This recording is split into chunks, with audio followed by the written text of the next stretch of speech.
WBUR Podcasts, Boston.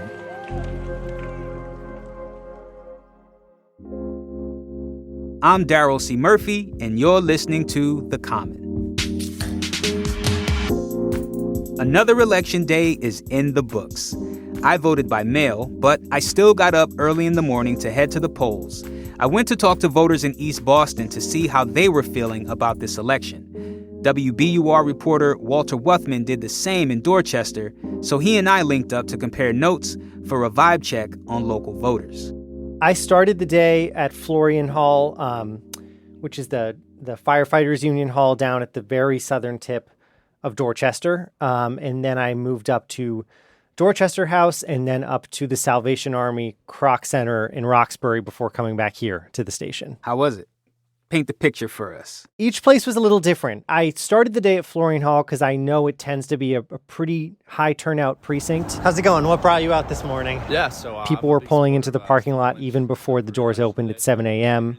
A lot of campaign volunteers out on the curb holding Maura Healey signs, Stephen Lynch signs, Yes on One, people honking as they drove by.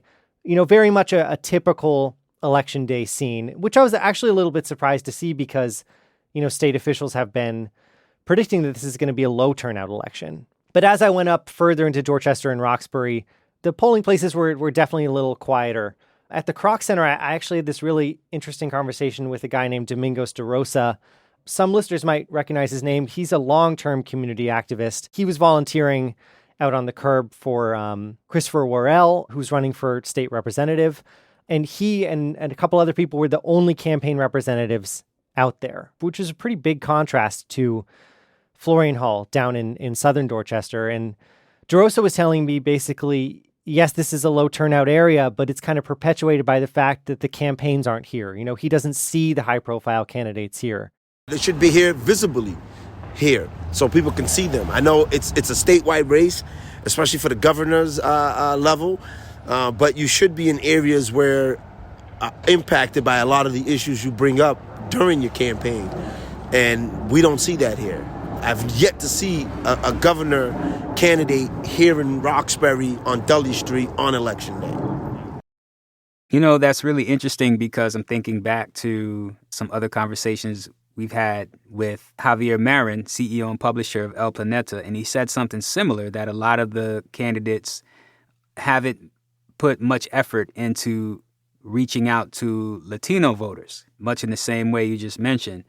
And so you speak to the results of that, where it's just like, well, people don't feel the need to come out, right? And, Secretary of State William Galvin, who was on the ballot himself, said that he was expecting a low turnout for the election. What are some other reasons that may be? I've been thinking about this. I think one of the reasons he mentioned in his press conference the other day was that the top ticket races, governor, attorney general, they don't seem to be particularly competitive. Polling shows Democrat Maura Healey leading her Republican rival Jeff Deal by double digits pretty consistently. Mm-hmm. So there's not a huge amount of organizing and energy going into that campaigning, and I think voters feel that. And then where there is energy and excitement is around the ballot questions. Although there's excitement there's also a lot of confusion. Not everyone knows what a yes vote means on question one versus no. So you're getting this mix of not a ton of excitement in organizing around the candidates. There is a lot of excitement in organizing around the ballot campaigns, but it's confusing. I think this is why, Galvin was saying for him, this feels more like a midterm exam than a midterm election. Yeah. We talked to a voter named Anthony Andrucci. He's an independent who lives in Eagle Hill, right? And we asked him about this election, and we asked him how excited he was on a scale of 1 to 10. I'd probably go like a 4 or a 5, like right in the middle. Yeah. I don't know. To me, at least living in this area, I didn't feel like there was too much up for grabs. Like, I'll just admit it. I voted for Maura Healey because I was not going to vote for Deal. So that's a 4 or 5 with a cup of coffee in his hand.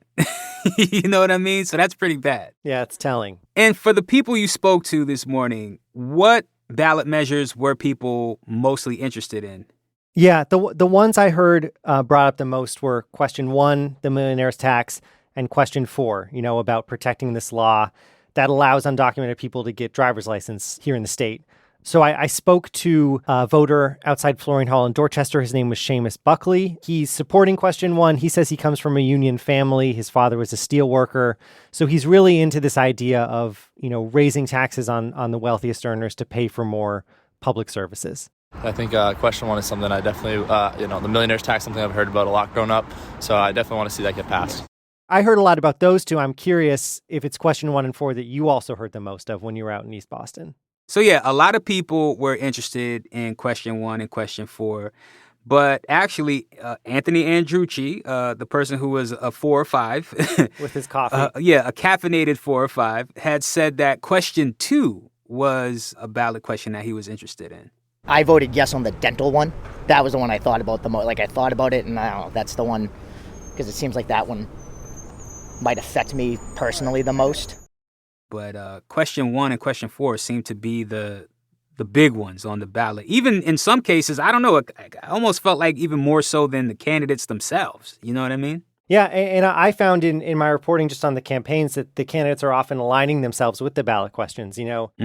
Maura Healey was very vocal in support of question 1 and question 4, and Jeff Deal, the Republican, was very anti-question 4, would bring it up all the time and would even campaign in tandem with the no on 4 people. So, yeah, and I'm also curious if some of the excitement in this election was fueled by the national outlook. We actually spoke to an undeclared voter named Kathy Lynch, who was voting in East Boston, and she kind of felt a sense of urgency to head to the polls. I had more trepidation than excitement because it's such a scary election. Why do you say that? Because of the possibility of the change in leadership. The fact that Trumpites might take over the House and the Senate. Yeah, no, you're making me think about another voter I spoke to. She was wearing a T-shirt that said, "Row, row, row your vote." Row, like Roe versus Wade. So I went up and talked to her, and I was like, what brought you out here today? She wasn't talking about specific candidates or ballot questions, but, just this general threat she feels towards abortion protections. And she says she votes Democrat because she feels like that's the party that's standing up for those rights. Her name is Kayleen Sanner, and here's a little bit of what she told me in Dorchester. I have 2 daughters. I need to make sure that they live in a world where their rights are protected, and I feel like it's our duty. So yeah, as you point out, what's happening nationally is very much being felt locally. Now, did you find any surprises among the people you talked to? I am always surprised when I go talk to actual voters and you find out that people are much more complicated than just Democrat or Republican. People can hold a lot of seemingly contradictory opinions at once. So one thing that I found over and over again in talking to people in the primary and the general is Democrats and independents who were very happy with Republican Governor Charlie Baker, thought he did a great job in office in his 8 years, maybe would have voted for him again. He's not on the ballot, but now are very excited to vote for Maura Healey, a progressive Democrat. Specifically, I was talking to this guy named Matt Gregory, who told me he was a Democrat, but then was saying, all these great things about Charlie Baker and his governorship. And so I was curious, and I asked him more about that. Sounds like you were a fan of Baker, but now you're ready for a Democrat? Not at first. I generally vote Democrat across the board, but I can't complain with what he's done. I feel like he's done a good job. It was interesting him stepping down, and I think Maura's a great candidate, so excited to see if she can win. So it's interesting that Healey's appealing to, the more moderate voters who also really like Charlie Baker, and also while still appealing to the progressives. I spoke to a lot of people who said they were really excited to vote for who will be Massachusetts' first elected woman governor, the first openly gay governor. I have some tape of Deborah Bullock, and she said she was just so excited to vote for Healey because of what she represents historically. I'm excited about Maura Healey and having the first female leadership in the state of Massachusetts, so I'm very excited about that. So yeah, it's not so much clean lines between Democrats, Republicans, and independents, and you do see that when you talk to real people. Well, Walt, I have a question for you.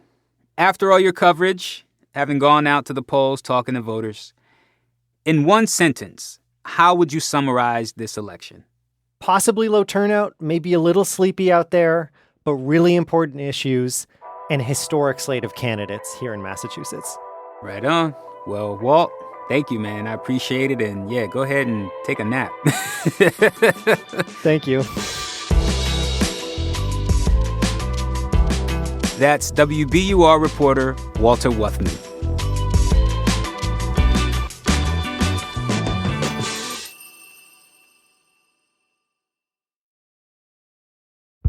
Did you kill Marlene Johnson? I think you're one of the first people to have actually asked. From WBUR and ZSP Media, this is Beyond All Repair, a new podcast about an unsolved murder that will leave you questioning everything. Somebody should be in jail for murdering my sister. A woman who's never been believed. As long as they think I have done this, then they're not looking for who actually did this. And that's what makes it a cold case. No, it's a botched case. And a search for the truth, once and for all. Wow, it just gets more interesting. Beyond All Repair. Listen and follow wherever you get your podcasts. Be careful.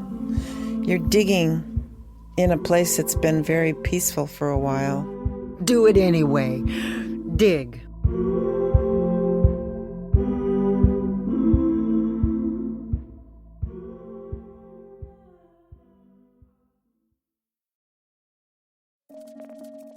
One more thing before we go. When I was out in East Boston yesterday, I was struck by how differently people felt about the election. Some seemed kind of excited, some not so much. So I decided to ask each voter the same question we just asked Walt. In one sentence, how would you summarize this election? Here's a little bit of what I heard. Anthony Andrucci, I live in Eagle Hill, and I am registered as an independent. How would you describe this election in one sentence? Average. There was no candidate that, at least around here, that I felt like super energized for. Erika Sanchez from East Boston. Very exciting, but a little nervous, because I see the other election days, in this time, a lot of people is coming to vote, and right now, I don't see a lot of people. So my name's Colin Nolan. I live in East Boston, and I'm a registered Democrat. In one sentence, how would you summarize it? A lot of good issues and excited for a change in governor. My name is Ellie DiLorenzo. I live in Orient Heights, East Boston, and I'm a registered Democrat. If you could summarize this election in one sentence, what would you say? Bellwether. I'm just really picking up of what they're saying on TV, that the midterms are kind of an opinion about the current performance. And you know, if I had to summarize this election in one sentence, I would say boring but important. And after the 6 years that we have had, that's okay. I'll take it. Thanks, as always, for listening to The Common. And we always want to hear from you as well. So let us know what you want to hear on the show by following us on Twitter at WBUR The Common, or send us an email at thecommon@wbur.org. Thanks again. I'm Darryl C. Murphy, and I'll talk to you tomorrow.